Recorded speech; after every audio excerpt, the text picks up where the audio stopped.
The winter wind cut through Dust Creek, Wyoming territory, like a blade through frozen flesh.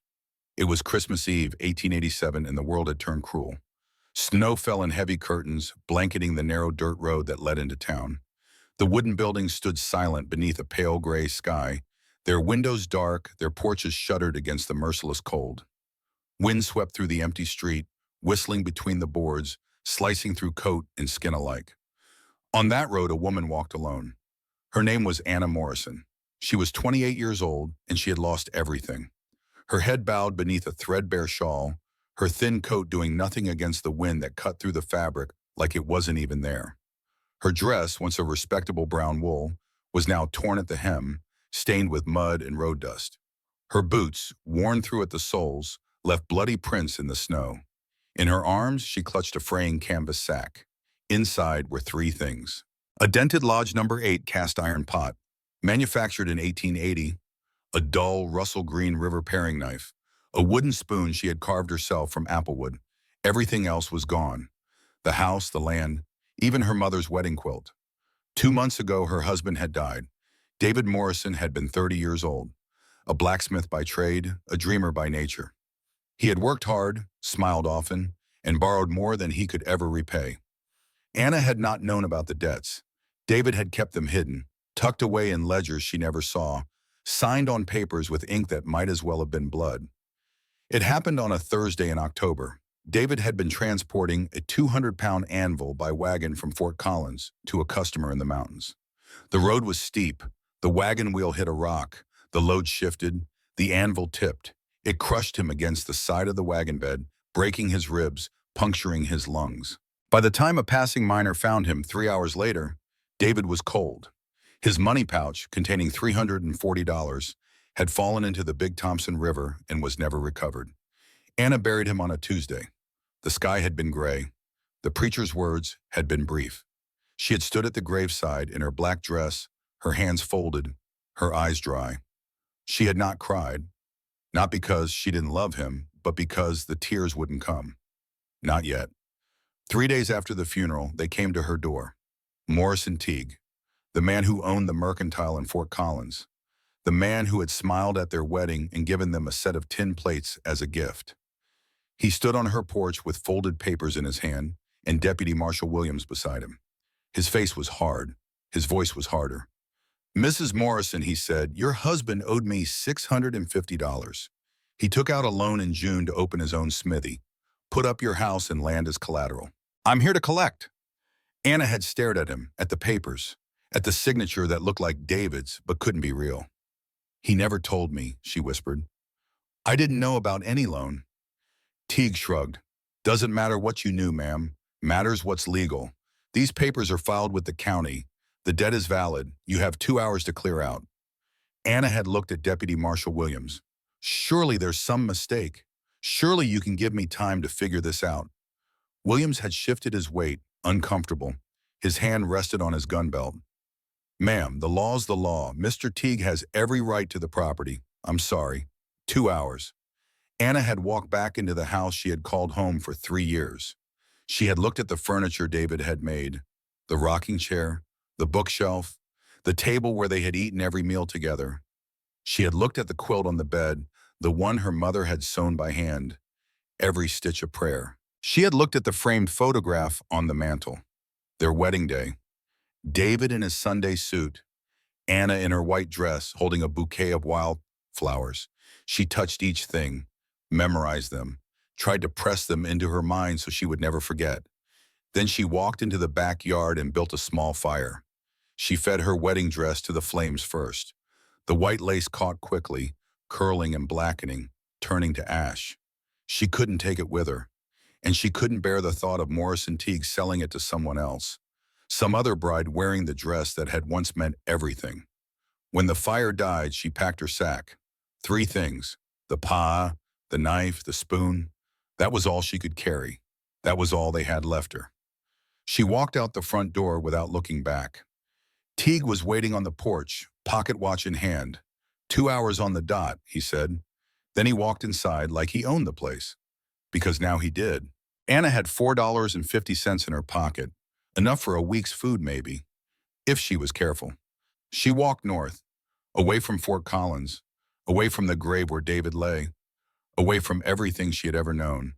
She walked for 2 days, slept in a barn one night, paid the farmer a quarter for the privilege, slept under a bridge the second night, shivering in the dark, listening to the sound of water running beneath her. By the third day she reached Dust Creek. It was Christmas Eve. The snow was falling hard. The wind howled through the empty streets. Anna's stomach was empty. Her hands were numb. Her feet were bleeding inside her ruined boots. She knocked on the first door she saw. It belonged to Widow Crowley, a woman in her 60s who lived alone in a narrow house on the edge of town. Anna knocked softly, her knuckles stiff and painful from the cold. She saw movement behind the lace curtain, a shadow passing, a flicker of lamplight, then silence. Anna knocked again, harder this time. "Please," she whispered, "I just need a little help." The door opened 3 inches. A brass chain lock held it in place. Widow Crowley's face appeared in the gap, lined and suspicious. Her eyes were hard. Her mouth was a thin line.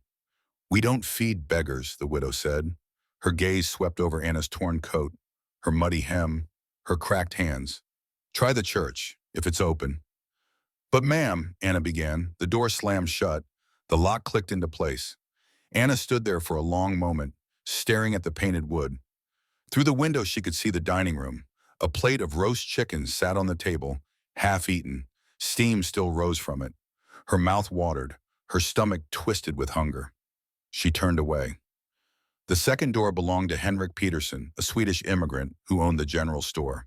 He was a good man, people said. Fair in his dealings, honest with his prices. Anna found him at the back of his shop, sliding a thick wooden bolt across the door to lock up for the night. "Sir," Anna said, her voice barely above a whisper, "please, I can work for food.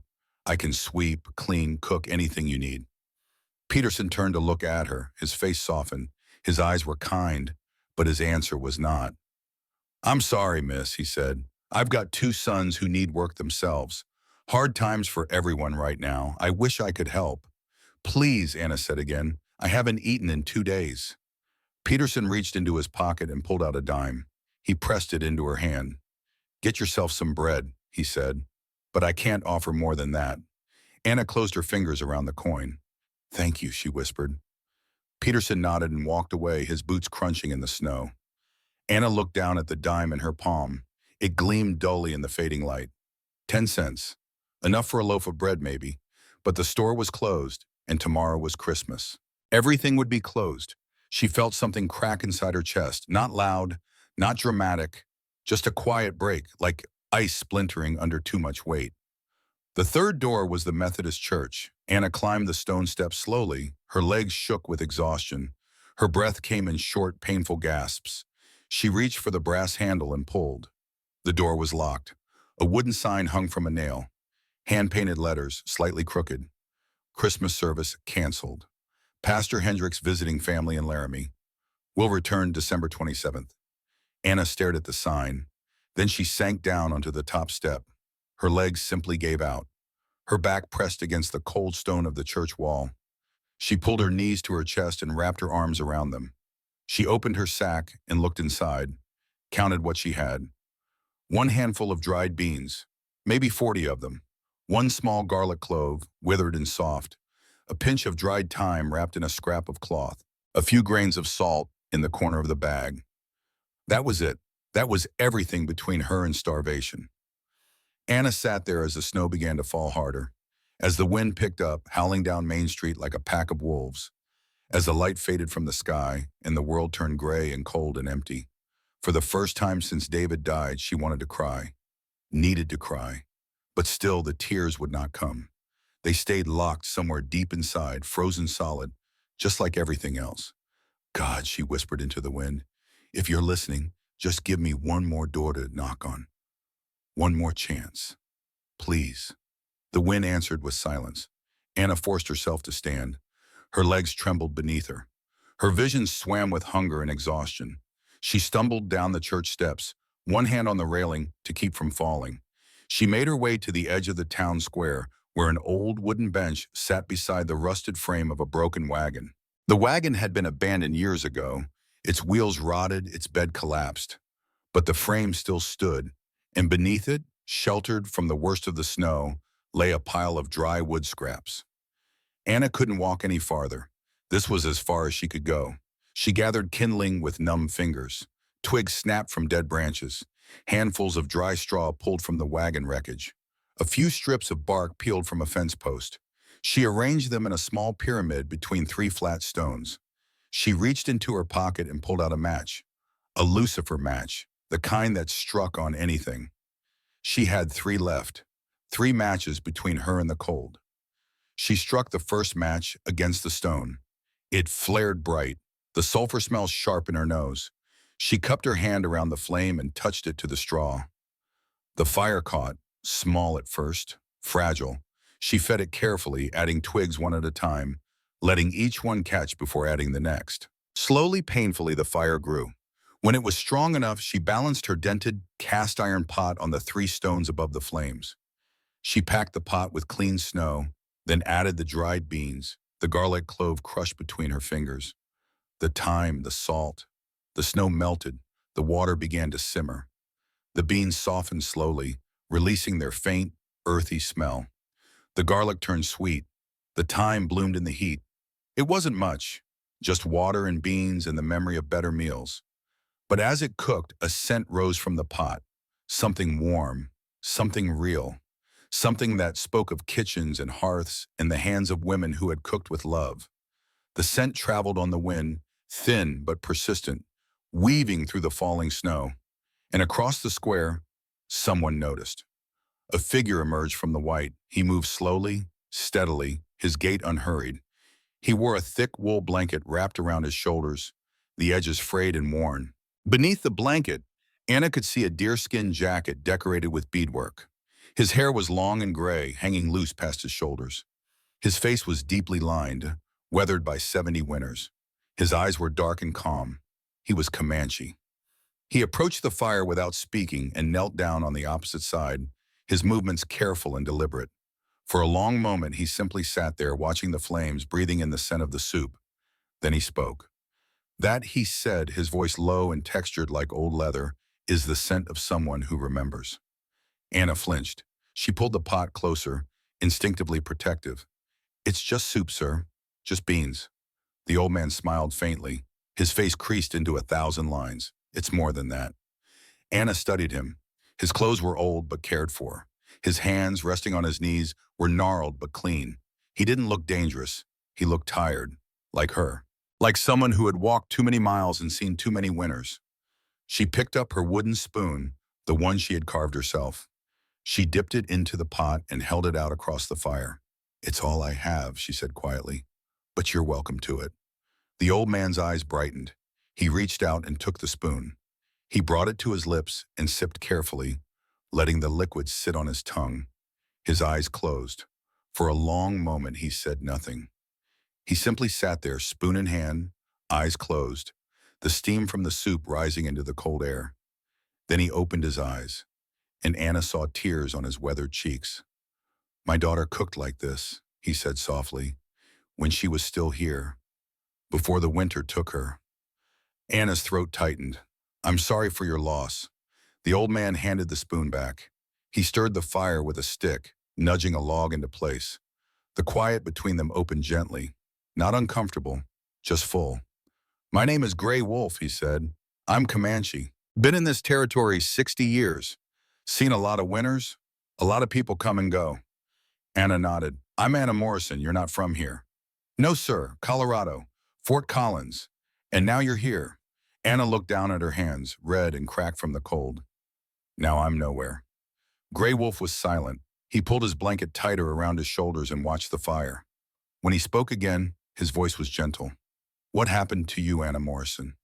So she told him about David, about the blacksmith shop and the dreams they had had, about the wagon accident and the river that swallowed the money, about Morrison Teague and the papers and the 2 hours she'd been given to pack her life into a sack, about the 3 doors that had closed in her face. She told him without crying because the tears still would not come. She told him because he asked, and because something in his eyes made her believe he would understand. When she finished, Gray Wolf stirred the fire again. Sparks rose into the dark sky. This town has no place for you, he said. Anna's heart sank.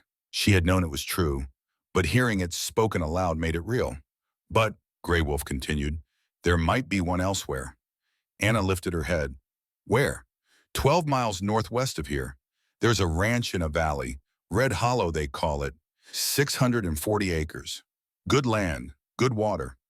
The man who runs it is named Samuel Bridger. Anna's pulse quickened. Will he hire me? Grey Wolf shook his head slowly. He's a frozen river, that man. Been that way since his woman died 5 winters back. Since then, no one's been able to reach him. He works from dawn to dark, eats alone, sleeps alone, doesn't talk to anyone unless he has to, doesn't smile, doesn't laugh, just exists. Then why would he help me? Grey Wolf looked at her across the fire. Because you cook with memory. I tasted it in that soup, and a frozen river can thaw, if the right warmth reaches it. Anna shook her head. I don't understand. You will. Grey Wolf reached into his blanket and pulled out a wrapped bundle. He unfolded the cloth to reveal a square of cornbread, still faintly warm.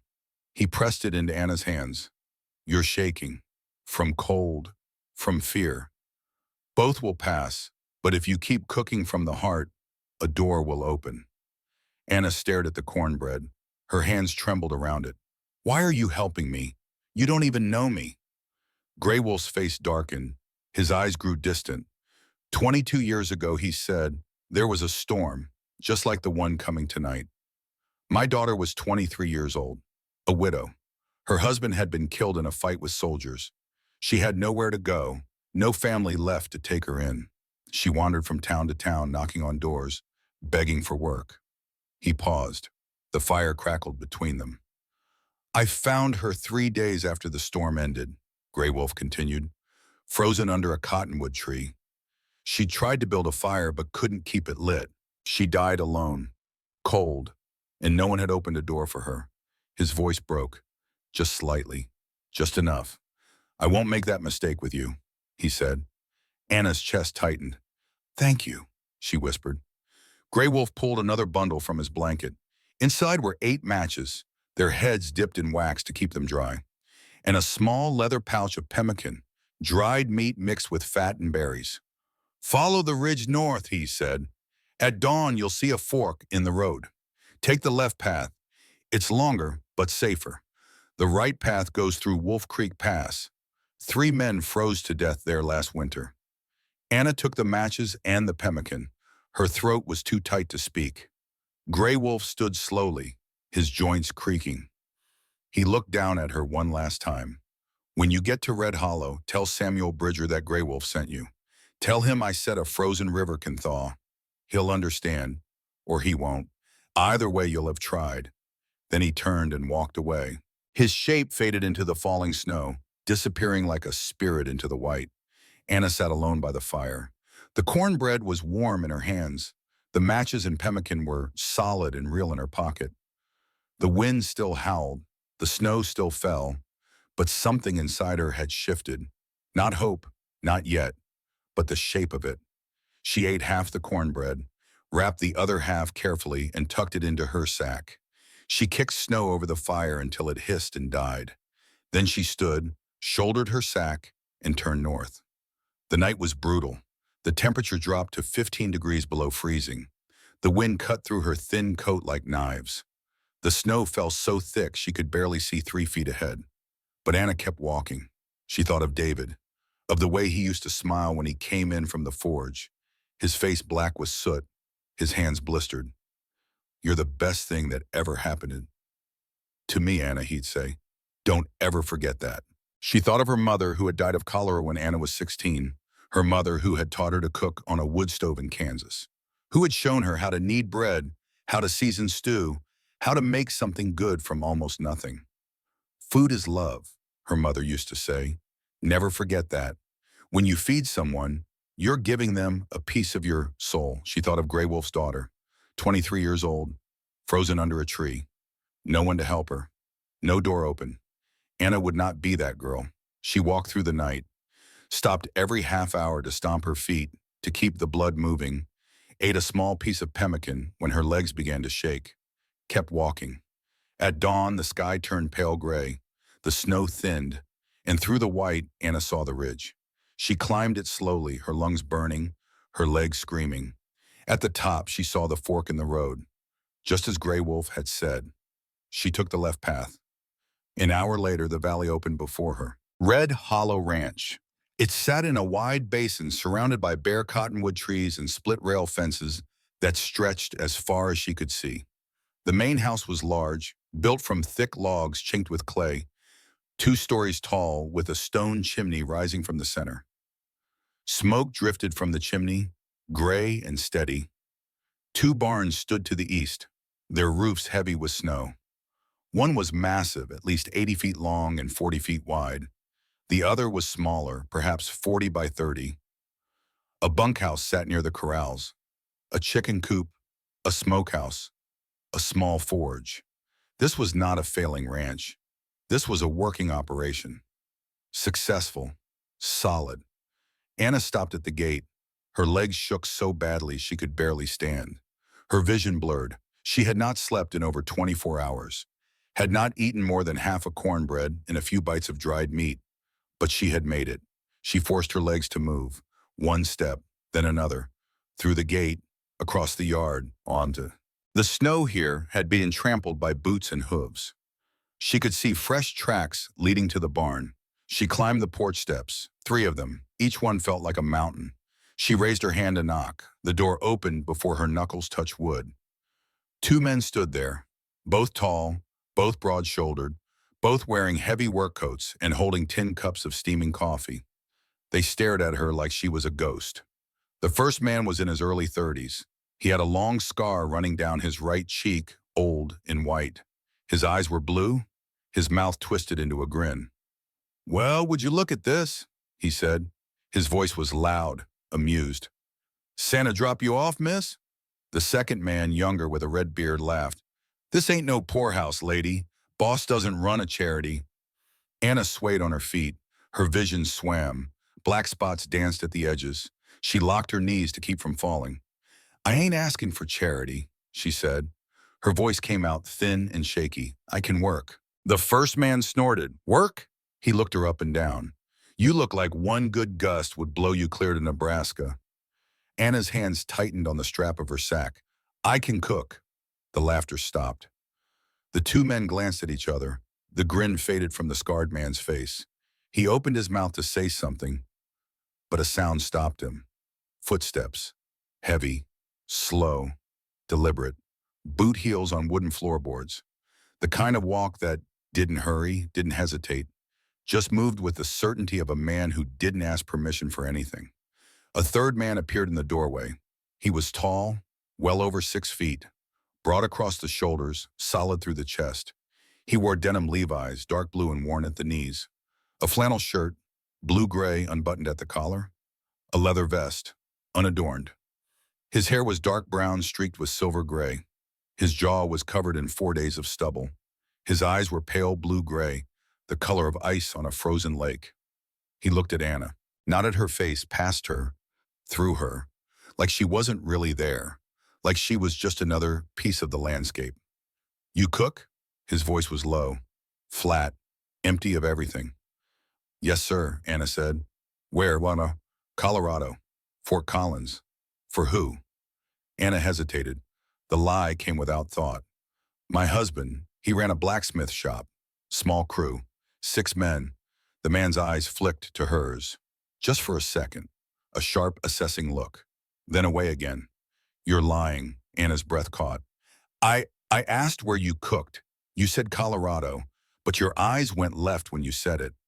That means you're remembering something different than what you're saying. So either you cooked somewhere else or you didn't cook for a crew at all." Anna swallowed hard. Her throat was dry. Her heart pounded. "I cooked for my husband, just him. But I learned from my mother. She fed harvest crews in Kansas, 30 men at a time." The man studied her. His face gave nothing away. "Truth is cheaper than lies out here." "Yes, sir." Another long silence. Anna's legs trembled, her vision blurred. She was going to faint. She knew it. Any second now, she was going to collapse right here on this porch. "7 days, the man said. Anna blinked. Sir, 7 days to prove you're worth the food you eat. You cook breakfast, lunch, dinner. 8 men plus me, ma'am. If they work better, you stay. If not, you leave on the 8th morning. Anna forced herself to stand straighter. Yes, sir, you have my word. The man's gaze returned to her face. One more thing. Yes, sir. Don't ask about my wife. Don't touch anything in my study. Don't expect me to eat at your table. I take meals alone in my office. Anna nodded. I understand, Mr. Bridger. The man's jaw tightened. Just Samuel. Or Sam. Mr. Bridger died with my father in '79. Yes, sir. Samuel turned to the two ranch hands. Show her the kitchen. Give her the back room. It's empty. The scarred man nodded. Yes, sir. Samuel walked away, down the hall into the shadows. A door closed somewhere in the house. The scarred man looked at Anna. His grin was gone. His face was serious now. Come on, miss. I'll show you around. Anna followed him inside. Her legs barely held her. The hallway was dim and cold. The floorboards creaked under her feet. The walls were bare logs, dark with age and smoke. They passed a sitting room, a fireplace, unlit, 2 chairs covered in dust. They passed a stair leading up to the second floor. They passed a closed door with a brass handle. That's the boss's study, the scarred man said. Don't go in there, ever, Anna nodded. At the end of the hall, the man pushed open a door. Kitchen's here. Anna stepped inside. It was a large room, 20 feet by 15. A massive cast iron stove dominated one wall. A majestic range, 6 burners, 2 ovens, a water reservoir on the side. The kind of stove a serious cook would dream about. But it was cold. The burners were crusted with old grease. The ovens were caked with ash. A long wooden table ran down the center of the room, 8 feet long, scarred and stained. Tin plates stacked at one end, cups hanging from hooks, a water pump over a deep stone sink. The room smelled of dust and neglect. Your room's through here, the man said. He led her to a narrow door at the back of the kitchen. The room was small, 10 feet by 8, a narrow iron bed frame with a thin mattress and a single wool blanket, a wooden chair, a small table, a window covered with oiled paper. The man set a candle on the table and lit it. Kitchen's got everything you need. Root cellars outside through the back door. Bunkhouses across the yard if you need one of us.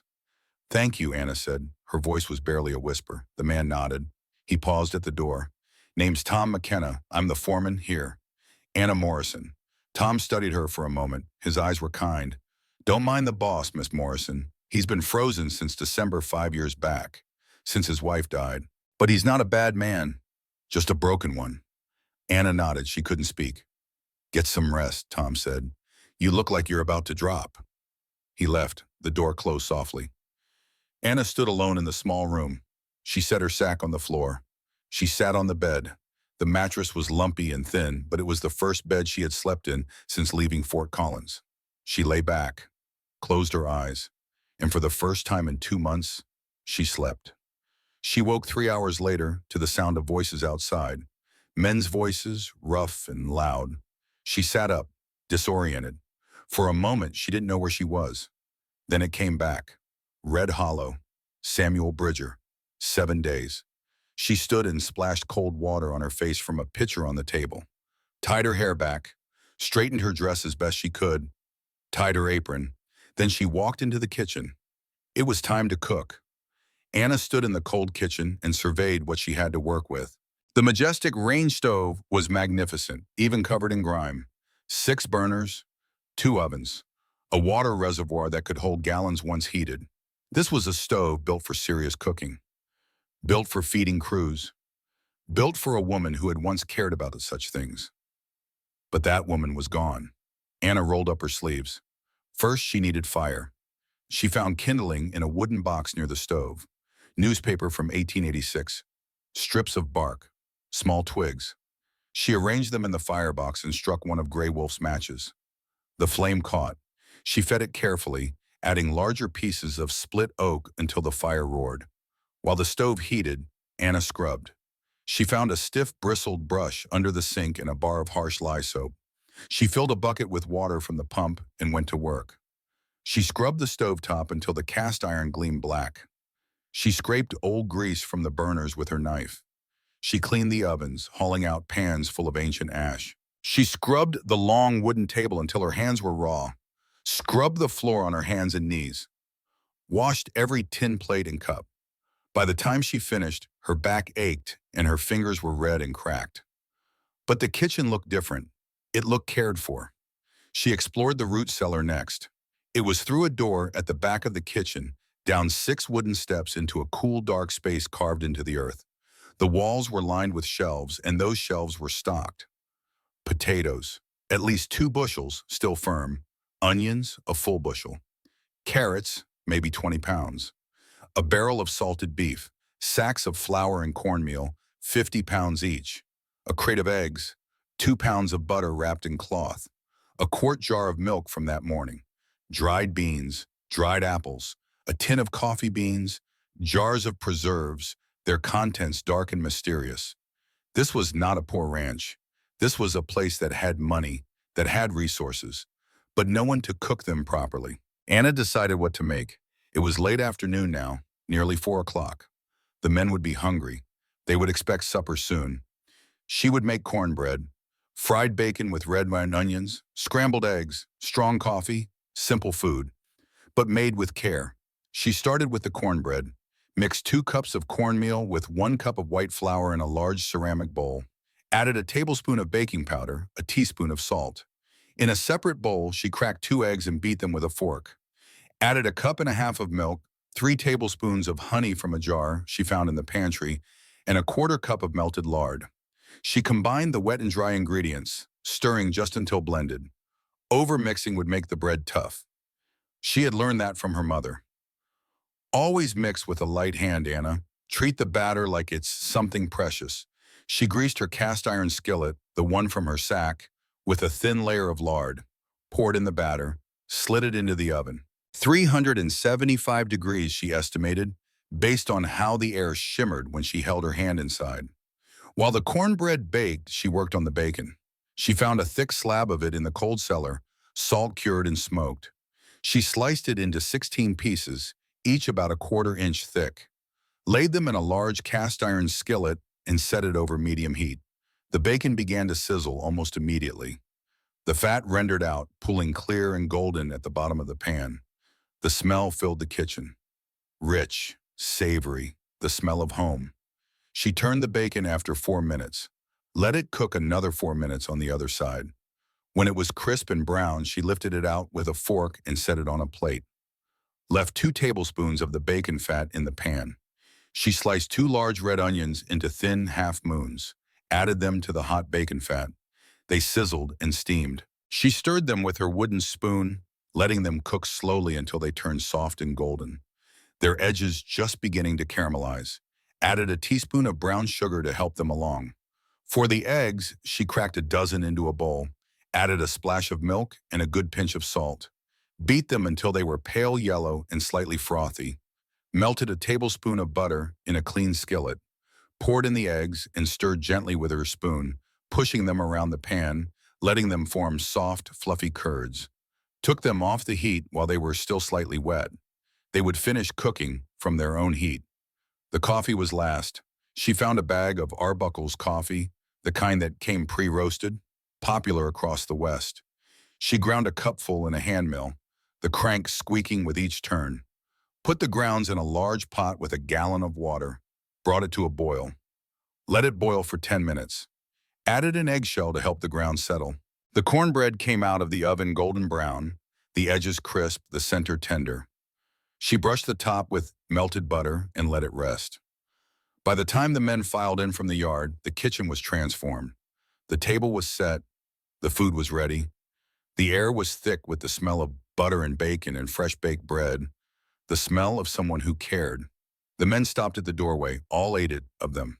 They stood in a cluster, stomping snow from their boots, staring. Tom McKenna was first, the foreman, the one who had shown Anna to her room. 38 years old, weathered face, kind brown eyes. Behind him came the others, Jack Morrison, the one with the scar.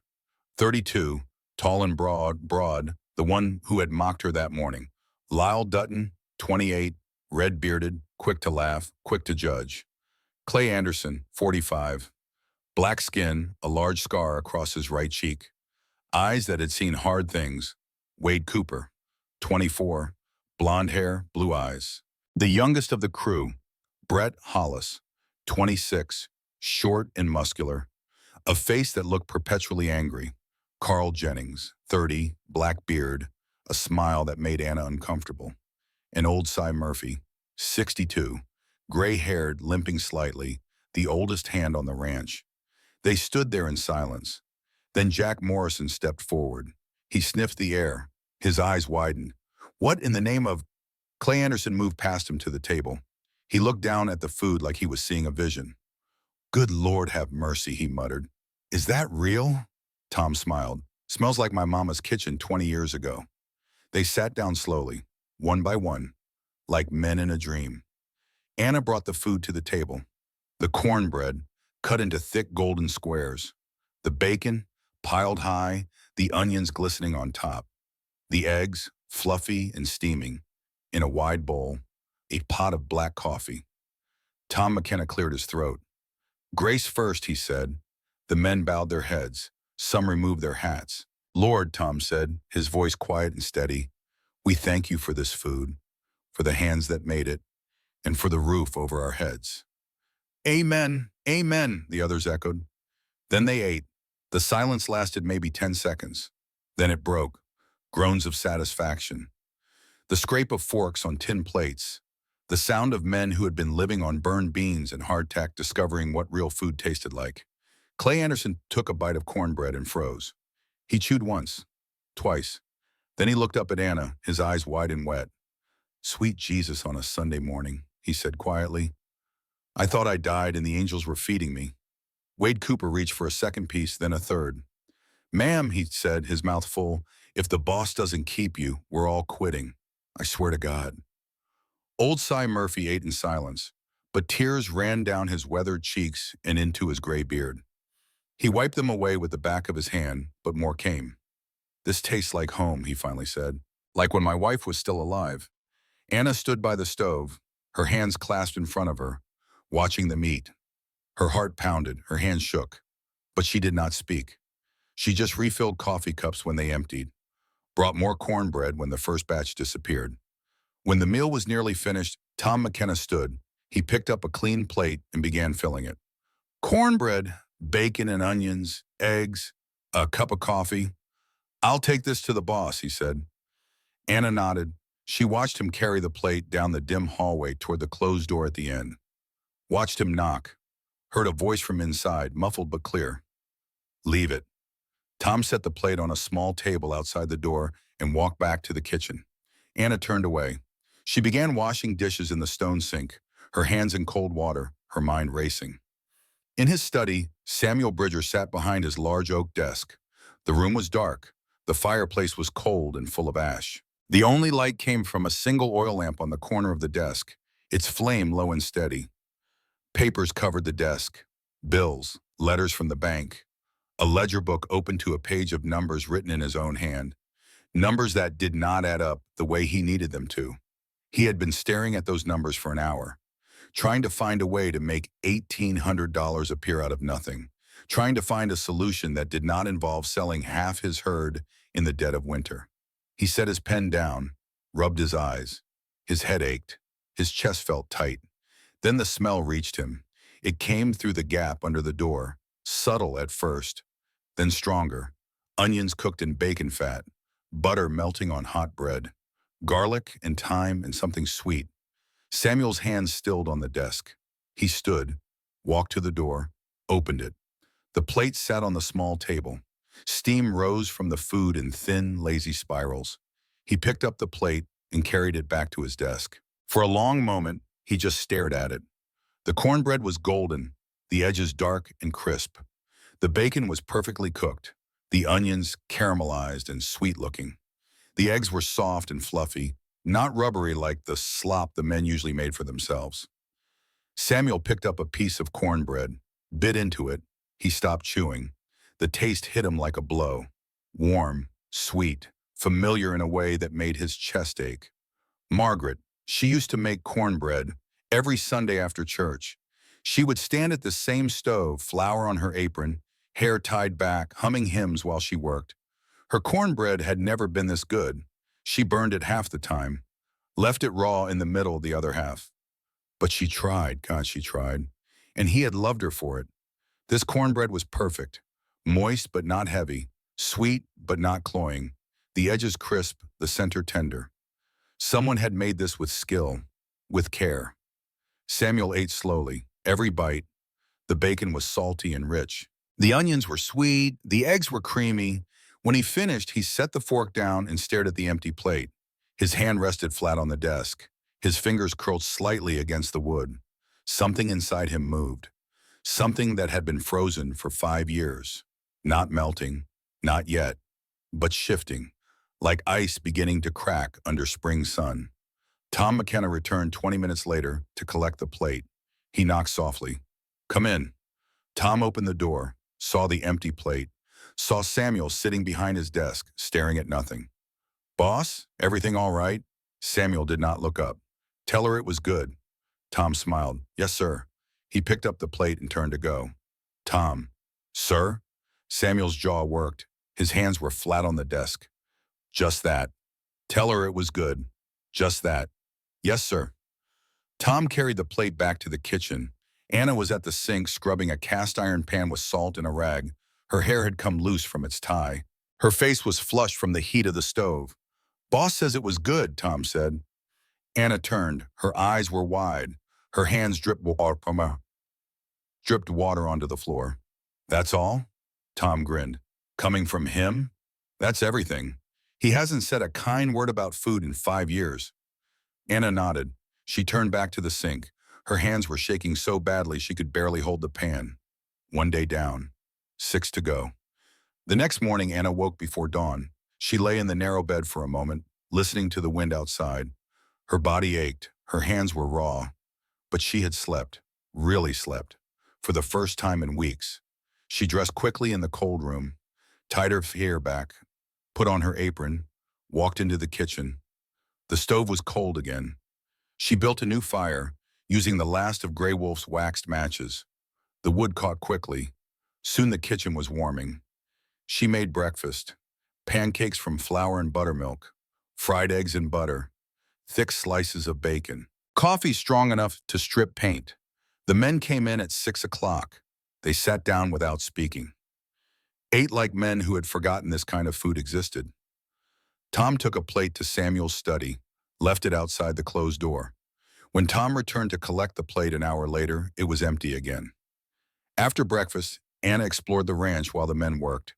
She walked through the yard, careful to stay out of the way. Watched them mending fences, hauling hay, checking the cattle in the lower pasture.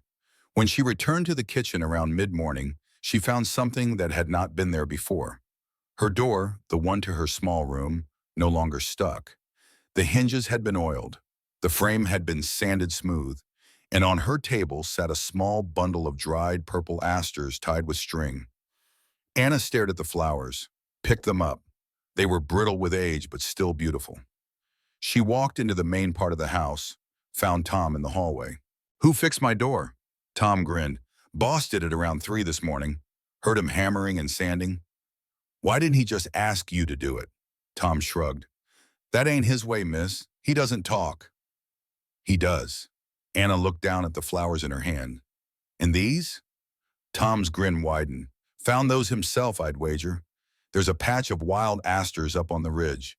Mrs. Bridger used to love them." Anna's throat tightened. She nodded, walked back to her room, set the flowers in a tin cup on her table. The days began to form a pattern. Anna woke before dawn, made breakfast, the men ate. Samuel ate alone in his study. Anna cleaned the kitchen, made lunch, made dinner. The men worked. Samuel worked harder than all of them. On the third morning, Anna was in the kitchen at 5 o'clock, brewing coffee, when she heard footsteps in the hall. She turned. Samuel Bridger stood in the doorway. He wore the same clothes as always: denim pants, flannel shirt, leather vest. His hair was uncombed, his jaw unshaven, but his eyes were alert. "The woodpile's wet from yesterday's snow," he said. His voice was flat. Factual. I'll have Tom move dry wood closer to the stove. Anna nodded. Thank you. The wet wood smokes too much. Samuel stood there for another moment. Then he spoke again. You said you cooked for crews in Colorado. Anna's hand stilled on the coffee pot. Yes, sir. But you didn't. Anna turned slowly, her heart pounded. No, sir, I didn't. Why did you lie? Anna met his eyes. Because I had nowhere else to go. And I thought a small lie was better than freezing to death in the snow. Samuel studied her.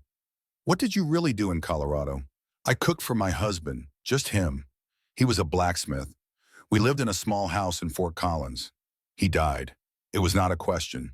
Anna nodded anyway. 2 months ago, wagon accident, an anvil crushed him, and you lost everything. Debt I didn't know about. The creditor took the house. Gave me 2 hours to pack. Samuel was silent. He poured himself a cup of coffee from the pot on the stove, poured a second cup, set it on the counter in front of Anna. Strong coffee helps, he said. At least that's what they told me when Margaret died.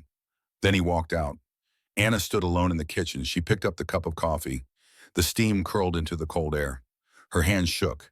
He had not asked her to leave. That meant something. She did not know what, but it meant something. On the fourth morning, Anna found a small rug beside her bed. Burgundy wool, 3 feet by 4 feet. No one said anything about it. But Tom winked at her when she asked. Boss's grandmother made that in 1850. Been in storage since Mrs. Bridger passed. On the fifth evening, Samuel stayed in the kitchen after supper. He stood by the window, looking out at the darkening yard, a cup of coffee in his hand. The other men had gone to the bunkhouse. Anna washed dishes at the sink. Neither of them spoke. After 10 minutes, Samuel finally said, The draft near the oven pulls heat. I'll fix it tomorrow. Thank you, Sam. He nodded, walked out without another word. On the sixth night, Samuel came to the kitchen late, past 10 o'clock. Anna was preparing bread dough for the morning, letting it rise by the warmth of the stove. Samuel carried 2 split logs for the fire. He set them down, stood by the stove, looked at the covered bowl of dough. She used to do this, he said quietly. Prepare dough at night, let it rise by the stove. Wake at 3 to punch it down. Your wife? Anna asked gently. Margaret. Samuel's voice was rough. She'd wake at 3 in the morning to punch it down. Let it rise again. Have fresh bread by breakfast. She must have been a very good cook. Samuel laughed, a short, bitter sound. She was terrible. Burned everything. Bread, meat, coffee. All of it. Anna stopped kneading. Then why? Because it made her happy. Samuel turned to look at her for the first time in the conversation, and watching her happy made the burnt food worth eating. Silence filled the kitchen. Just the crackle of fire, the tick of a clock on the wall. I haven't talked about her in 3 years, Samuel said. Sometimes talking helps. Sometimes it doesn't. Either way is all right. Samuel's eyes held hers. You lost someone too. Your husband. Yes, but it's different. I was angry at him for leaving me with debt, for not telling me, for dying before I could yell at him. She paused. You're not angry, you just miss her.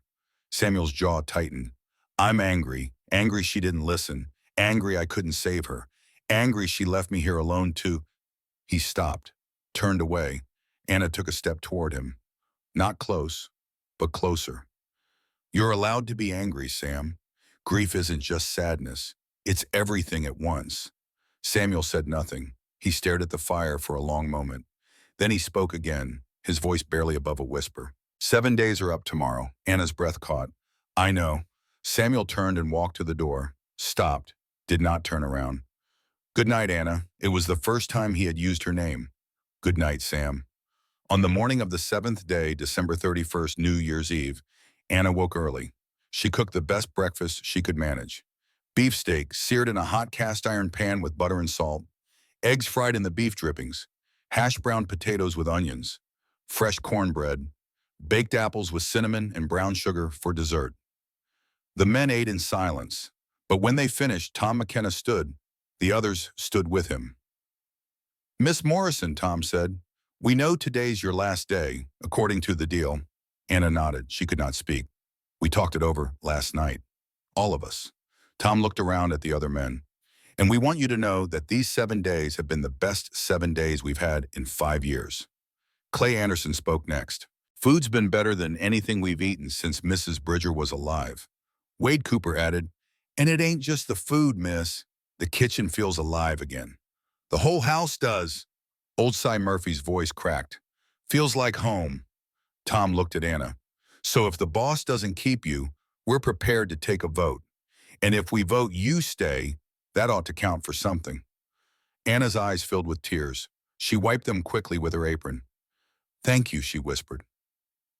That means more than you know. A voice came from the doorway. Tom's right. Everyone turned. Samuel Bridger stood there. He wore a clean shirt. His hair was combed. His beard was trimmed. He looked almost civilized. He stepped into the kitchen, stood at the head of the table. These 7 days have been different, Samuel said. He spoke slowly, choosing each word carefully. This place hasn't felt like this since before Margaret died. The men work harder, complain less, even smile occasionally. He looked at Anna. His eyes were no longer ice. They were something else, something warmer. And for the first time in 5 years, he continued, I walked into this kitchen this morning and didn't feel like I was suffocating. Anna's hands gripped the edge of the counter behind her. So I'm not asking you to leave, Miss Morrison. I'm asking you to stay. Not for another 7 days, permanently, as the ranch cook. $20 a month, plus room and board. Anna's voice shook. You mean I can stay? If you want to. Yes. Anna barely got the word out. Yes, I'll stay. The men erupted, cheering, clapping, stomping their boots on the floor. Wade threw his hat in the air. Clay laughed louder than she'd ever heard. Tom grinned like a proud father. Samuel did not smile, but his eyes softened. Welcome to Red Hollow, Anna. The men filed out, still talking and laughing. Samuel was the last to leave. He paused at the door. Thank you, he said quietly, for bringing this place back to life. Thank you for giving me a home when I had none. They looked at each other for a long moment, 3 feet of kitchen floor between them. An ocean of things unspoken. Happy New Year, Anna. Happy New Year, Sam. Then he was gone. 2 weeks into January 1888, life at Red Hollow settled into a comfortable rhythm. Anna cooked 3 meals a day. The men worked the ranch. Samuel oversaw everything with the quiet efficiency of a man who knew his land. Samuel began eating supper with the crew twice a week. He did not talk much, but he listened. And occasionally, very occasionally, something that might have been a smile would flicker across his face. One evening after supper, Samuel lingered in the kitchen. The other men had gone to the bunkhouse. Anna was washing dishes. Samuel sat at the table, a cup of coffee cooling in front of him. We married young, he said suddenly. She was 18. I was 23. Year was 1870. Anna dried a plate slowly. How did you meet? Her father owned the mercantile in Laramie. I was buying rope. She was working the counter. She smiled at me, and that was it. Love at first sight? Samuel almost smiled, more like inevitable. We courted 6 months, married that fall, 15 years together, 15 good years. Samuel stared at his coffee. We wanted children. Tried for a long time, never happened. So we poured everything into this place. She must have loved it here. She did, especially the horses. Samuel's voice grew quieter. She loved that mare. Lady, the one that was foaling the night she died. Anna dried her hands on her apron, came to the table, sat down across from him. Tell me what happened, she said gently. Samuel was silent for a long time. When he finally spoke, his voice was raw. There was a blizzard. December 24th, 1882. Christmas Eve. The wind was bad, worst I'd seen in years. Margaret wanted to move Lady to the big barn. The mare was due to foal any day. The small barn was old. The roof was weak. He paused, his hands curled into fists on the table. I told her not to go, begged her. The wind was too strong. But Margaret was stubborn. She said Lady needed her, said she couldn't let the mare die alone. What happened? Samuel's voice broke. The barn collapsed. I heard it from the house. Ran out into the storm. Couldn't see anything. Just wind and snow. I dug with my bare hands, with a shovel, with anything I could find. My hands froze, fingers cracked. I didn't care. Anna reached across the table. put her hand on top of his. I found her at dawn, Samuel continued, beneath a beam. Lady was dead beside her. Margaret's eyes were open, snow on her face. She'd been dead for hours. I'm so sorry, Sam. It was my fault. I should have gone with her, should have stopped her, should have. Anna squeezed his hand. It wasn't your fault. She made a choice, a brave choice, a stupid choice maybe, but hers. Samuel looked at their hands. He did not pull away. I've spent 5 years wishing I could go back, change it, save her. You can't, Anna said quietly. None of us can go back. We can only go forward. Samuel finally looked up, met her eyes. Since you came here, forward doesn't seem as impossible as it used to. Anna's breath caught. Before either could speak again, the door burst open. Tom McKenna stood there, face flushed, holding a letter. Boss, this just came from town, from the bank. Samuel's face went pale. He took the letter, opened it with hands that shook slightly, read it. His jaw tightened. What is it? Anna asked. Samuel set the letter down, pressed his palms flat on the table. A debt, $1,800, due February 15th. 4 weeks from now, Anna's heart sank. Can you pay it? Samuel shook his head. Not without selling half the herd. And if I do that in winter, we won't have enough breeding stock come spring. Red Hollow would be finished. There must be another way. Samuel stood abruptly. There isn't. I've checked, rechecked. There's no way. He walked out. The door to his study slammed. Anna looked at Tom. What debt? Where did it come from? Tom sat down heavily. Mrs. Bridger took out a loan 5 years ago, right before she died. She was trying to pay for medicine for her mother, tuberculosis treatment in Denver. The old woman died anyway, and Mrs. Bridger never told the boss about the loan. Anna stared at the letter on the table. The words swam before her eyes.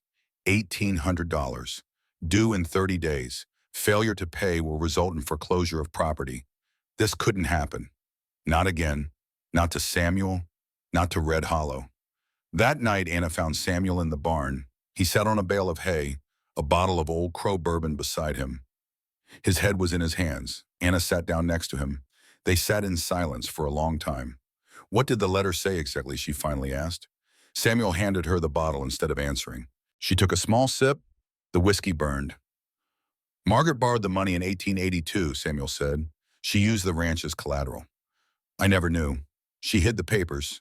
Probably didn't want me to worry. Thought she could pay it back herself, but she died, and the debt stayed. The bank sent a few letters over the years. I thought they were just about normal ranch business. Filed them away. Never opened them. Samuel laughed bitterly. Now they want their money, all of it, plus 5 years of interest. How much total? $1,800. Anna did the math in her head. That was more than 2 years of her wages, more than most men made in 3 years. What if we brought people here? She said suddenly. What? A feast, like the one at Christmas, but bigger. Invite everyone within 50 miles. Charge for plates. Show them Red Hollow is worth saving. Samuel shook his head. We'd never raise enough. What if we did more than food? Music, dancing, make it an event. Charge $5 per family. Samuel looked at her. Even if we got 100 families, that's only $500. Then we ask for donations too. Tell them the story. Some people might give more. Samuel studied her face. You really think this could work? I think it's worth trying. Samuel was quiet for a long moment. Then he nodded. All right, we'll try. They had 3 weeks. The next morning, Tom rode out to spread word of the feast. Clay and Wade repaired the big barn, replacing weak boards and reinforcing the roof. Jack and Lyle built long tables from sawhorses and planks. Old Cy and Brett split firewood. Anna planned the menu: roasted venison, stuffed turkey, mashed potatoes, red beans, cornbread, 15 different kinds of pie. 3 days before the feast, a man rode into Red Hollow on a spotted Appaloosa. He wore an expensive black suit and a wide-brimmed hat. His face was clean-shaven. His eyes were calculating. Samuel met him in the yard. Edward Carlyle, Samuel said. His voice was cold. What brings you here? Heard about your financial troubles, Edward said. He smiled without warmth. Thought I'd make you an offer. I'm not interested. Hear me out, Samuel. $1,000. Cash. Right now. You sign over the deed. Walk away with money and your dignity intact. Samuel's hands curled into fists. Red Hollow's not for sale, Edward. It will be in 3 weeks. Edward leaned forward in his saddle. Bank will auction it off. I'll buy it for pennies on the dollar. So why not take my offer now? Get off my land. Edward's eyes drifted past Samuel. Anna stood on the porch, a basket of laundry in her arms. That your new cook? Edward asked. Heard you hired some vagrant woman. That's Miss Morrison.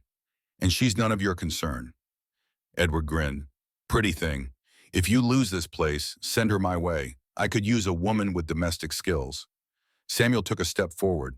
His voice dropped to something dangerous. Leave now. Before I forget I'm a civilized man. Edward's grin faded. He pulled his horse's reins. 3 weeks, Samuel, then Red Hollow is mine. He rode away. Anna came down from the porch. Who was that? A vulture, Samuel said, waiting for me to fall. Anna's jaw set. Then we won't let him wait long. This feast will work, Sam, I promise. Samuel looked at her. For the first time in 5 years, he felt something like hope. On January 22nd, the storm came. It started as light snow in the afternoon. By evening, it was a full blizzard. Wind howled at 70 miles per hour. Temperature dropped to 25 below zero. Visibility went to nothing. At 8 o'clock, Tom burst through the kitchen door. Boss, South Cattle Barn, roof's lifting. 6 heads still inside. Samuel stood in his study doorway. Froze. Anna saw it happen. Saw his face go white. Saw his hands start to shake. Saw him look toward the door, toward the storm outside, and simply stop moving. She knew what he was seeing, not this storm, the storm from 5 years ago, the barn collapsing. Margaret crushed beneath the beams. Sam, Anna said. She touched his arm. Sam! He didn't respond. His eyes were fixed on something only he could see. Anna made a decision. She grabbed her wool coat from the hook, wrapped a scarf around her head, looked at Tom. Get the men. I'm going with you. Miss, you can't. The boss can't move.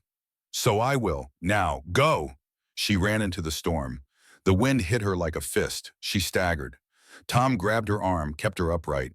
They ran toward the barn, 4 other men joining them. Clay, Wade, Jack, Lyle. The barn was listing 15 degrees to the west. The roof groaned. The walls shook.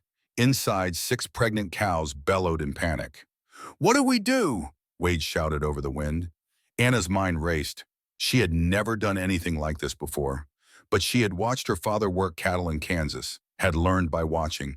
Tie ropes to the west wall, she shouted. Pull tight against the wind. Wade, Jack, dig out the back door. Clay, Lyle, help me move the cattle. They moved. Tom and 2 others secured ropes.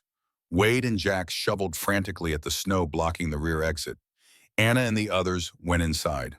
The cattle were terrified. They rolled their eyes and kicked and refused to move. Blindfold them, Anna said. Use feed sacks. They'll follow if they can't see the storm. It worked. One by one, they led the cattle out through the rear door, down to the lower pen. It took 40 minutes. 40 minutes of wind and cold and fear. Above them, the barn roof cracked. Out, Anna screamed. Everyone out now. They ran. The last cow cleared the doorway. 2 seconds later, the roof collapsed with a sound like thunder. Snow exploded. Beams crashed down. Anna fell into a snowdrift. Couldn't breathe. Couldn't see. Just cold and white in exhaustion. Then hands grabbed her. Pulled her up, Samuel. He knelt in the snow beside her, his face wild with fear. Anna, are you hurt? The cattle, Anna gasped. Are they safe? All 6, Samuel's voice broke. You saved them. You could have died. So could you. 5 years ago, but you're still here. Samuel stared at her. Then he pulled her to her feet, helped her to the house, wrapped her in blankets by the fire. The other men crowded in. Everyone was safe, frozen, exhausted, but alive. Later, when the others had gone to the bunkhouse, Samuel sat beside Anna in the kitchen. I froze, he said. Just like that night. I saw the barn and heard the wind, and I couldn't move. I know, Samuel's hand shook. I watched Margaret die because I wasn't fast enough. And tonight I almost watched you die because I was too weak to move. Anna turned to look at him. You're not weak, Sam. You're carrying a weight that would crush most men, and you're still standing. Samuel's jaw worked. He reached into his vest pocket, pulled out a folded piece of blue fabric. It was a scarf, faded blue wool, old, worn soft. This was Margaret's, he said quietly. She knitted it herself in 1881. Wore it every winter. Sam, I can't. She'd want someone who fought for this place to have it. Someone who reminded me I'm still alive. He placed it in Anna's hands. Are you sure? Samuel nodded. I've been holding on to Ghost for 5 years. Maybe it's time to let go. Anna wrapped the scarf around her neck. It smelled faintly of lavender. Thank you, she whispered. Samuel stood, walked to the door, stopped without turning. What you did tonight, he said. Margaret would have liked you. Anna smiled through tears. I hope I would have liked her too. Good night, Anna. Good night, Sam. The door closed. Anna sat alone by the fire, wrapped in a dead woman's scarf, and felt something shift in her chest. Not love, not yet, but the shape of it. The morning after the blizzard, Red Hollow was buried under 3 feet of snow. The sky had cleared to a hard, brittle blue. The temperature stayed below zero. Everything that could freeze had frozen solid. Anna woke early as always. She wore Margaret's blue scarf wrapped around her neck. It felt strange, like borrowing someone's skin, but also right somehow. Like Margaret had given her permission to be here, to take care of this place, to take care of Samuel. She made breakfast, oatmeal with brown sugar and cinnamon, fried salt pork, coffee so strong it could wake the dead. The men came in slowly, limping and sore from the night before, but they were smiling, joking. There was a lightness in the kitchen that had not been there before. Samuel came last. He stood in the doorway for a moment, watching Anna move around the kitchen. She felt his eyes on her, but did not turn. Just kept cooking. He sat at the table with the men, ate with them, did not retreat to his study. When breakfast was finished, and the men had gone out to assess the damage from the storm, Samuel stayed behind. Anna washed dishes. Samuel stood by the window. The south barn is a total loss, he said, but the cattle are fine, thanks to you. Anna shook her head. Thanks to all of us. No. Samuel turned to face her. Thanks to you, you led them, made the decisions. I just stood there like a coward. You're not a coward, Sam. I couldn't move. I saw that barn and I was right back there. 5 years ago, digging through snow and wood, finding her body. Anna dried her hands, came to stand beside him. Grief does that. It ambushes you when you least expect it. Samuel looked at her. You wear her scarf well. Anna touched the blue wool. I'll take good care of it. I know you will. They stood together in the quiet kitchen. Outside, the world was frozen. Inside, something was beginning to thaw. 3 days later, on January 27th, the crew held an emergency meeting in the kitchen. All 9 of them sat around the long table. Samuel at the head, Anna beside him. Tom spread out the ledger books. We have 18 days to raise $1,800. That's the situation. Wade spoke up. How much do we have now? Samuel answered. $300 in the ranch account. Another 100 in personal savings. That's 400 total. Clay did the math. We need 1,400 more. Anna pulled out her notes. If we can get 150 families to the feast at $5 each, that's $750. Still short, Jack said. Then we ask for donations, Anna said. We tell them the story. Some will give more. Old Cy cleared his throat. I got $40 saved. It's yours, boss. Samuel shook his head. I can't take your money, Cy. Then consider it a loan. Pay me back when you can. One by one, the others spoke up.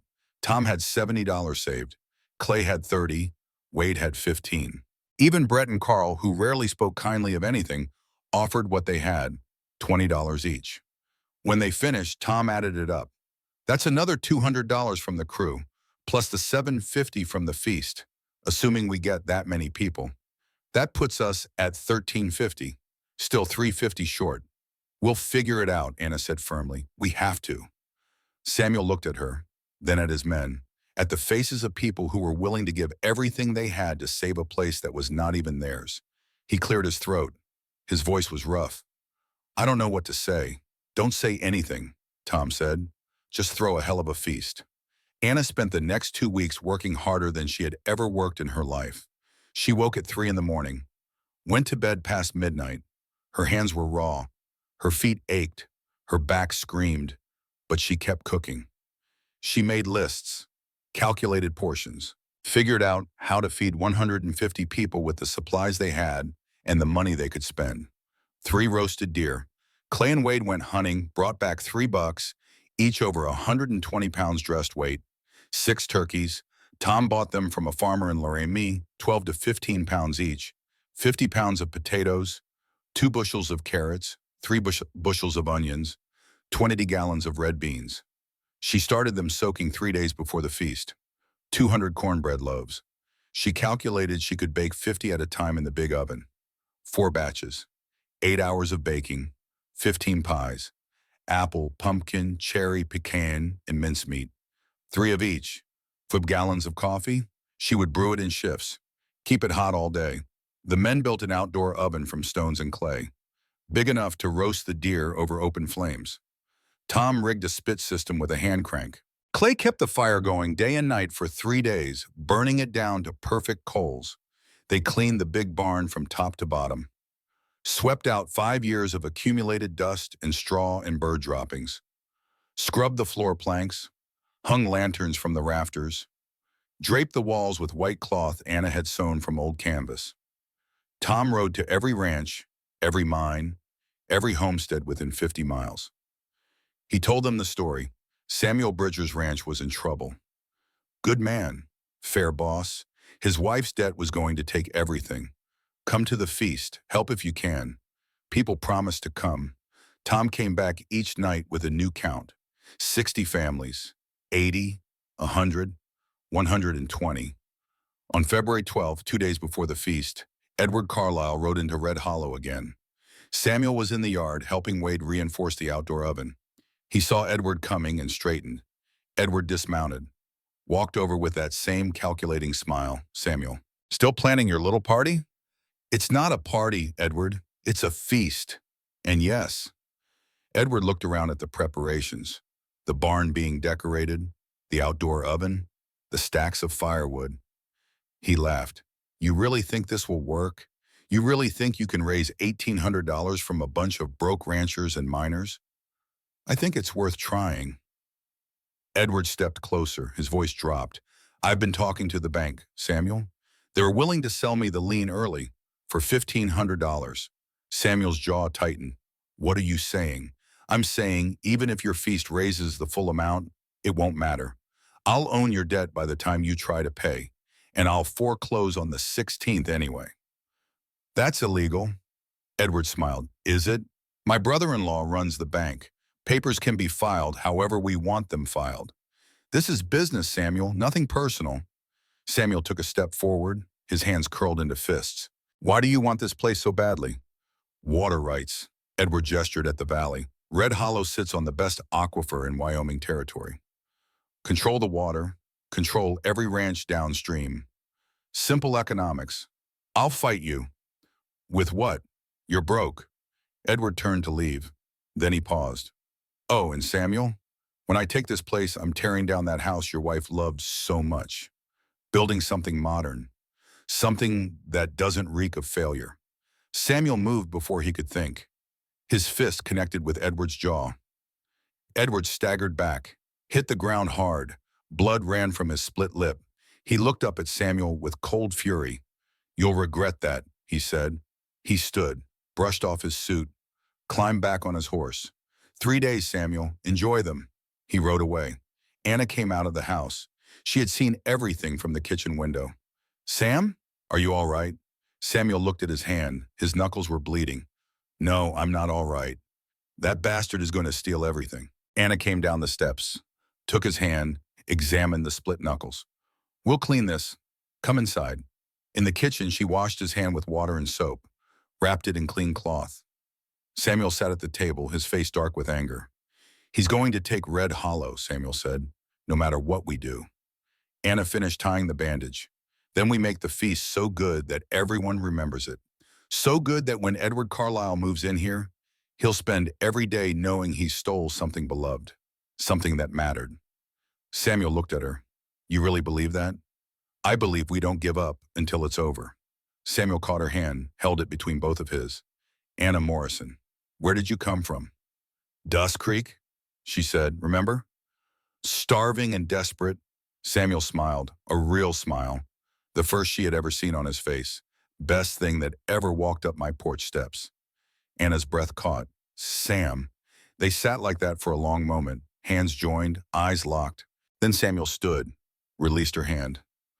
I need to check the barn. He left. Anna sat alone in the kitchen, her hands still warm from his touch. February 14th, 1888, Valentine's Day. The day of the feast. Anna woke at 3 in the morning. She had slept maybe 2 hours. Her body ached everywhere, but there was no time for rest. She lit every lamp in the kitchen, built up the fire in the stove until it roared. Began working. The deer had been roasting since the previous afternoon. Clay and Wade had been taking shifts, keeping the fire perfect. Now, at dawn, the meat was ready, falling off the bone. The smell filled the entire valley. Anna prepared the turkeys, stuffed each one with a mixture of dried bread cubes, onions, celery, chestnuts, thyme, and sage. Rubbed the skin with butter and salt. Arranged them in the big oven. 4 hours at low heat, basting every 30 minutes. While the turkeys cooked, she made the cornbread. Batch after batch, 50 loaves at a time. The kitchen became an inferno. Sweat poured down her face. Her hands were burned in a dozen places from hot pans. She didn't care. Tom and the crew took over the side dishes, mashed potatoes in 3 enormous pots, red beans simmering with smoked ham hocks, carrots roasted with brown sugar and butter. At noon, people started arriving. First came the Peterson family from Dust Creek. Henrik Peterson, who had given Anna a dime that desperate night, his wife and 2 sons. They brought $20 and a crate of apples. Then came families from the surrounding ranches, the Johnsons, the McLeods, the Ramirez family, the O'Connells, families Anna had never met, coming because Tom had asked them, because Samuel Bridger was a good man who deserved help. Miners from Silver Creek came in a group, 15 rough men with calloused hands and generous hearts. They had pooled their money, $100. The town doctor came, the blacksmith, the general store owner, the school teacher. At 1 o'clock, Widow Crowley arrived, the woman who had slammed the door in Anna's face on Christmas Eve. She found Anna in the kitchen, stood in the doorway with tears streaming down her face. Miss Morrison, she said, I'm so sorry. I turned you away. I was cruel. I was wrong. Anna set down her spoon. Came to the old woman. Ma'am, it's... No? Widow Crowley pressed a cloth purse into Anna's hands. This is every penny I have.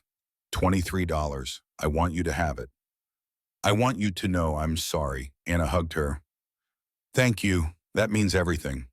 By 2 o'clock, 127 people packed into the barn. The tables groaned under the weight of food.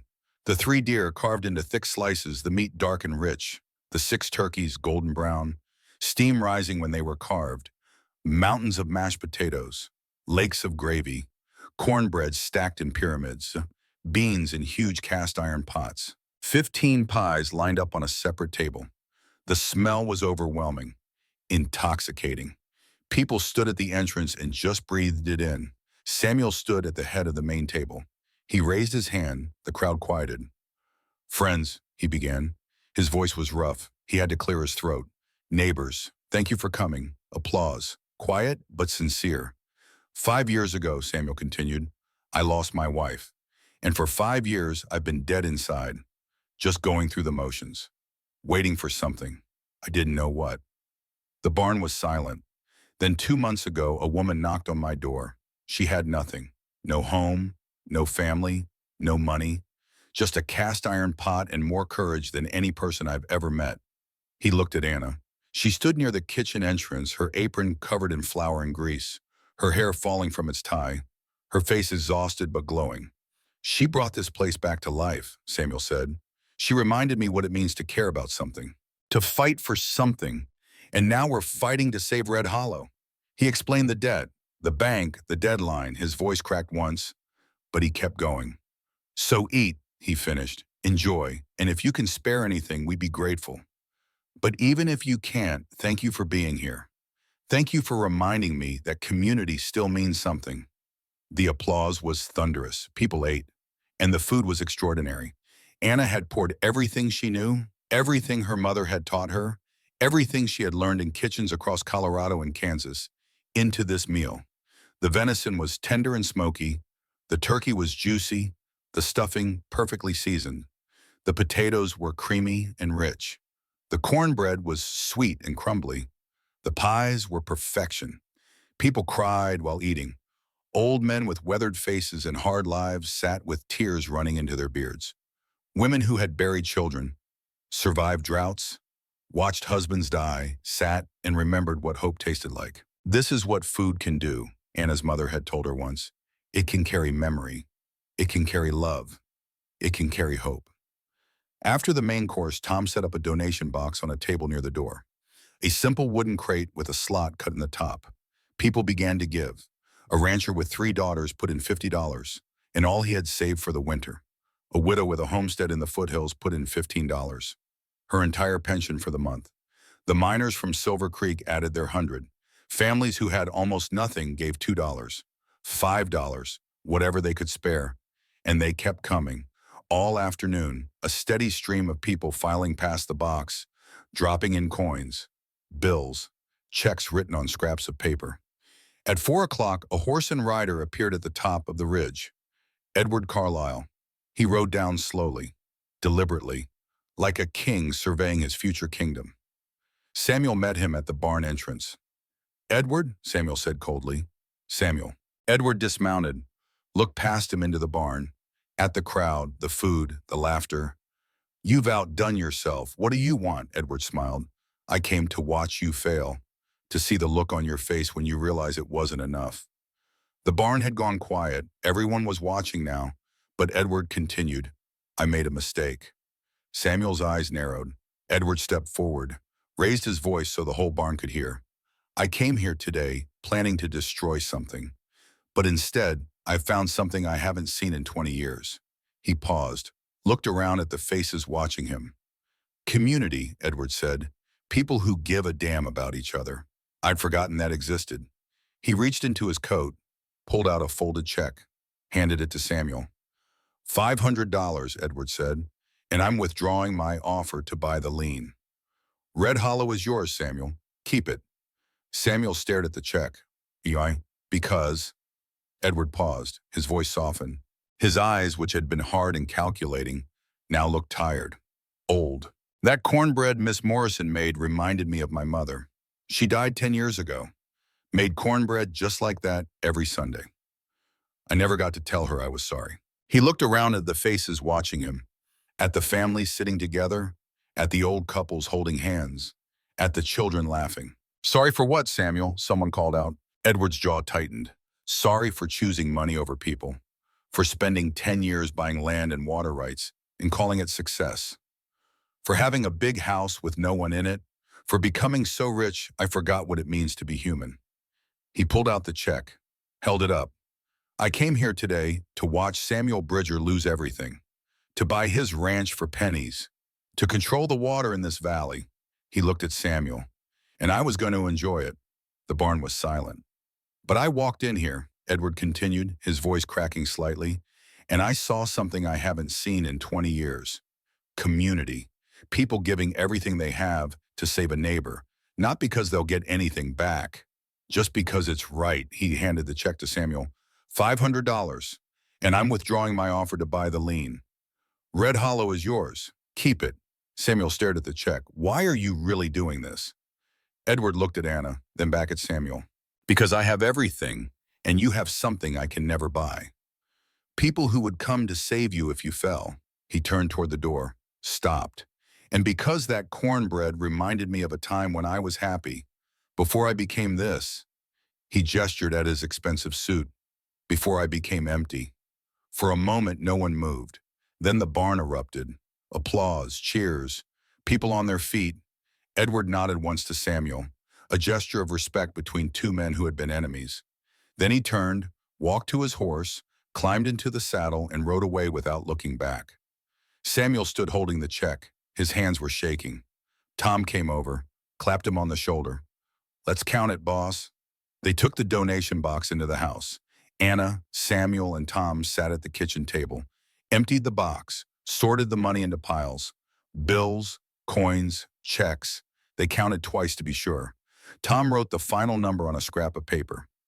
$1,420. Samuel stared at the number. Add Edward's 500, 1,920. They had done it, more than enough to pay the debt, with $120 left over. Samuel put his head in his hands. His shoulders shook. Anna reached over, put her hand on his back. We did it, Sam. No, Samuel looked up. His face was wet. You did it. You saved Red Hollow. Tom stood, walked to the kitchen door, opened it wide. The sounds from the barn rushed in. Music, laughter, dancing. Boss, Tom called over his shoulder. They're waiting. Samuel wiped his face, stood, walked to the barn entrance with Anna beside him. The music stopped. 127 faces turned toward them. Samuel's voice was hoarse but loud enough. We did it. Red Hollow was saved. The barn exploded, cheering, crying, stomping that shook the rafters. Men threw their hats in the air. Women hugged each other and sobbed.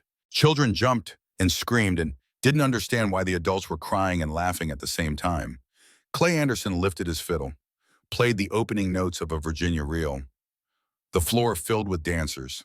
Old Cy grabbed Widow Crowley and spun her in a circle. Wade Cooper tried to kiss the blacksmith's daughter and got his face slapped, but she was smiling when she did it. Samuel stood in the doorway watching, feeling the weight lift from his chest for the first time in 5 years, feeling the ranch breathe again. Then he turned to Anna, took her hand, led her back to the kitchen. Tom caught his eye as they passed, winked, closed the door behind them. Samuel and Anna sat alone at the kitchen table. The sounds of celebration drifted through the walls, muffled but joyful. Music, a fiddle, someone singing off-key. Anna, Samuel said. Sam, I need to tell you something. Anna waited.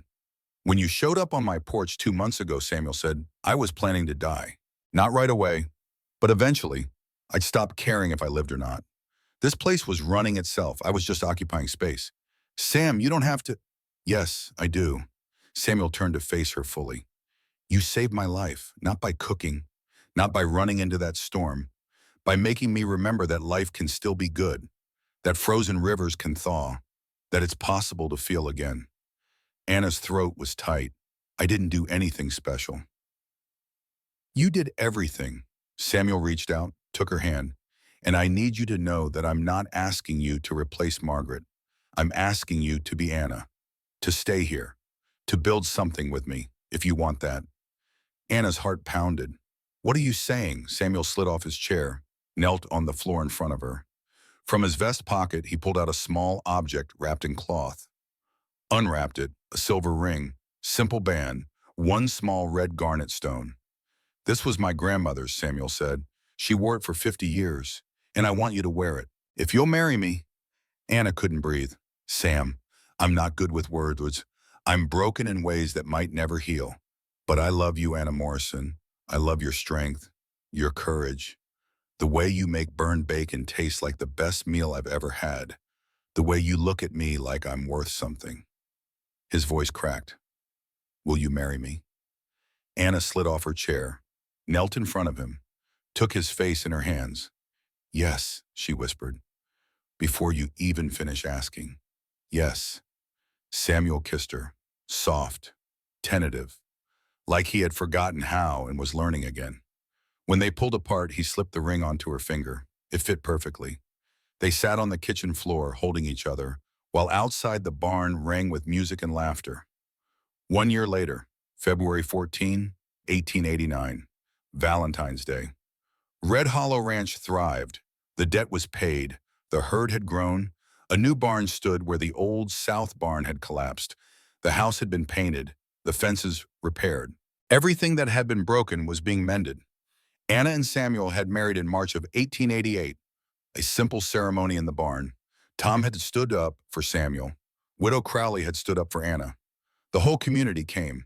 Now, 1 year later, they held a smaller feast. Just the ranch hands and a few close friends. 30 people instead of 150. Intimate instead of desperate. Anna had help now. 2 young women from town who came 3 days a week to assist in the kitchen. Anna taught them her mother's recipes, passed on what she knew. After supper, Samuel took Anna's hand, led her outside onto the porch. Snow fell softly. The air was cold but not bitter. The sky was clear. Stars blazed overhead. "I have something for you," Samuel said. He pulled out a wrapped package, handed it to her. Anna unwrapped it carefully. Inside was a scarf, deep red wool, brand new, hand-knitted. "Sam, this is beautiful." "I made it," he said. "Took me 4 months. Peterson taught me how. It's not perfect. I dropped a few stitches. But it's yours, not Margaret's, yours." Anna held the red scarf to her chest.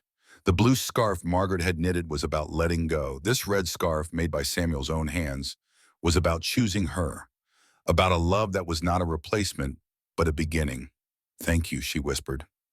Samuel pulled her close, one arm around her waist, the other holding her hand. They swayed slowly, dancing without music. Anna rested her head on his chest, heard his heartbeat, strong and steady. "I ain't got nowhere to go, sir," she whispered, "but I can cook." Samuel laughed, a real laugh, deep and genuine.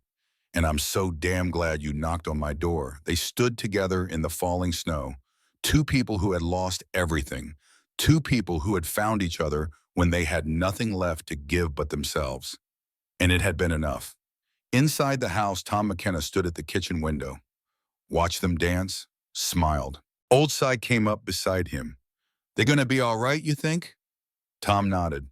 "Yeah, they're going to be just fine." In the barn, the hands played cards and drank coffee and told stories. In the bunkhouse, the fire burned warm. In the corrals, the horses dozed. In the fields, the snow covered everything like a blessing. Red Hollow Ranch was alive again. 23 years later, winter 1910, Samuel Bridger sat in his favorite chair by the fireplace. He was 63 years old now. His hair was white. His hands shook slightly with age, but his eyes were still sharp, still kind. Across from him sat his grandson, Jacob, 12 years old, dark hair like his father, Samuel's eldest son, Thomas, curious eyes like his grandmother, Anna. Samuel and Anna had been blessed with 3 children. Thomas, born in 1889, now ran Red Hollow with his wife, Catherine. Then came the twins, Mary and Elizabeth, born in 1891, both married with families in Laramie. But it was Jacob, Thomas's boy, who loved the stories, who wanted to learn the old ways, who reminded Samuel of Anna that first morning, hungry and desperate but full of fire. The boy held a worn red scarf in his hands, the one Samuel had knitted for Anna 21 years ago. "Grandpa," Jacob said, "why do you always keep this scarf?" Samuel smiled. "Let me tell you a story." He told the boy everything, about Margaret, about the debt, about the woman who walked out of a blizzard on Christmas Eve with nothing but a dented pot and more courage than any person he had ever known. He told him about the 7 days, the feast, the storm, the ring. "And Grandma said yes?" Jacob asked. Samuel nodded. "She did. And we've been together 21 years since. Is Grandma still the best cook in Wyoming?" Samuel grinned. "Boy, she's the best cook in the whole damn country." The kitchen door opened. Anna came in, 61 years old now, her hair silver white, her face lined but beautiful. She carried a tray with 3 cups of hot cocoa. "Did I hear someone talking about my cooking?" Samuel stood, kissed her cheek. "Just telling the boy how you saved my life." Anna laughed. "And how you saved mine." She set the tray down. Ruffled Jacob's hair. "Come on, sweetheart. Help me make cornbread. I'll teach you how." "Can I, Grandpa?" Samuel nodded. "Go on." Jacob jumped up, followed Anna into the kitchen. Samuel stood alone in the sitting room. He picked up the red scarf, held it to his face. It still smelled faintly of Anna, of cinnamon and bread and home. From the kitchen came the sound of laughter.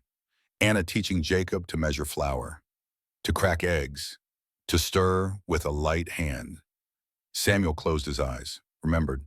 A thin woman standing on his porch in a snowstorm. "I ain't got nowhere to go, sir. But I can cook." He had been so close to sending her away, so close to staying frozen forever.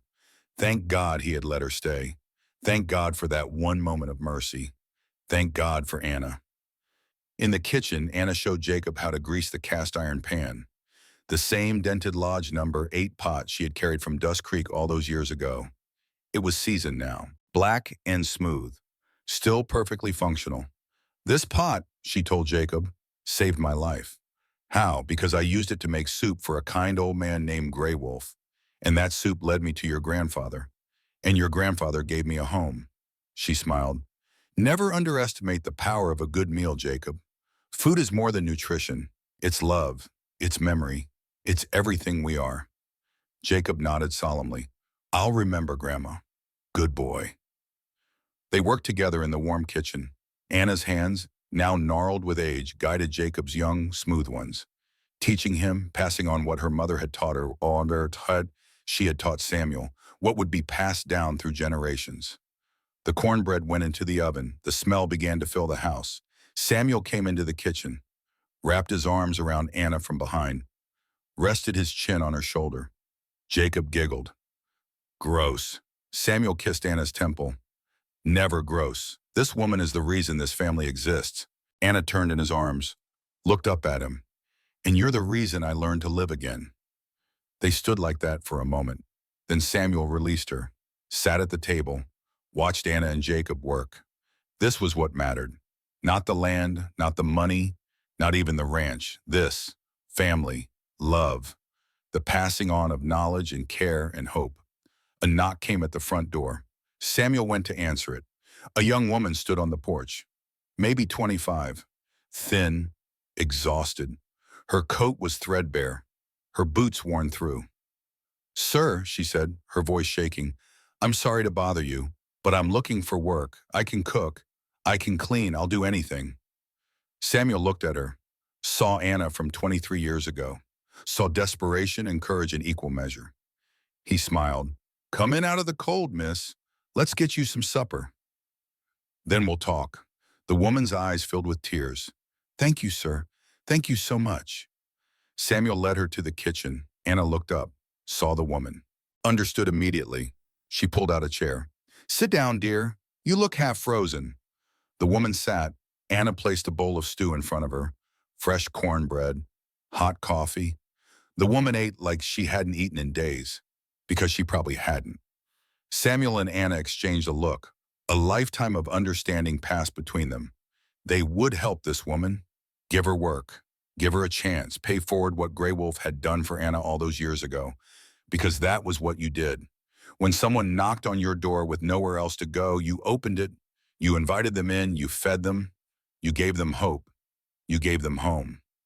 Outside, snow fell softly over Red Hollow Ranch. The fields were white, the barns were quiet, the animals were warm and fed. Inside, the kitchen glowed with lamplight and the smell of fresh bread. Laughter rose and fell. Stories were told. Plans were made.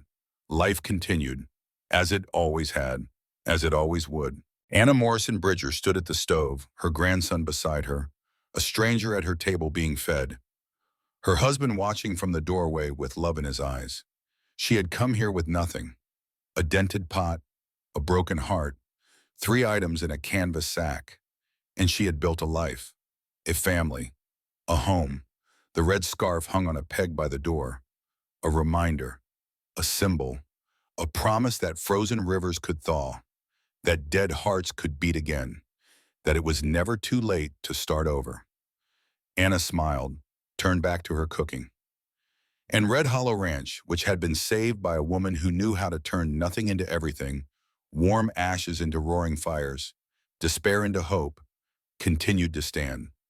A beacon, a refuge, a home for anyone brave enough to knock.